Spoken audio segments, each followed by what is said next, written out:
Company 2004 లో start అయింది. ఈ కంపెనీ గురించే మాట్లాడితే గౌతమ్ బాలిసారి కంపెనీ స్టార్ట్ చేసింది 2004లో ఢిల్లీలో, బెంగళూరులో 2 ఆఫీస్ తోటి మొదలు పెట్టిండు. సో ఈ డైరెక్ట్ సెల్లింగ్ ఇండస్ట్రీలో ఏం చెప్తున్నాడు ఈ కంపెనీ ఓనర్ అంటే, సార్ సింపుల్ గా మన తెలంగాణ భాషలో అర్థం చేసుకుంటే డైరెక్ట్ సెల్లింగ్ ను, సార్ నేను నా కంపెనీలో కొన్ని ప్రోడక్ట్ తయారు చేపిస్తున్నా, ఈ బాగున్నాయని నేను అంటున్నా, నా కంపెనీ కాబట్టి నేను బాగున్నాయని అంటా. కానీ యాజ్ ఏ కస్టమర్ గా నేను మీకు ఏం చెప్తున్నా అంటే, నా కంపెనీలో ఒక ఐడి తీసుకొని ఫ్రీగా జాయిన్ అవ్వండి, పైసలు కట్టొద్దు, జస్ట్ ఫ్రీగా ఒక ఐడి తీసుకొని జాయిన్ అవ్వండి. ఆధార్ కార్డు కానీ, ఓటర్ ఐడి కానీ, డ్రైవింగ్ లైసెన్స్ కానీ, పాస్పోర్ట్ కానీ, రేషన్ కార్డు కానీ, జస్ట్ క్రియేట్ అన్ ఐడి.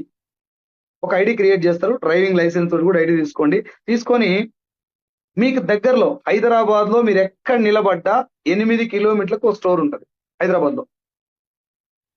8 కిలోమీటర్లకు ఉన్నటువంటి వెస్టేజ్ స్టోర్కి వెళ్ళి మీ ఐడి చెప్తే మీ పేరు చెప్తారు వాళ్ళు.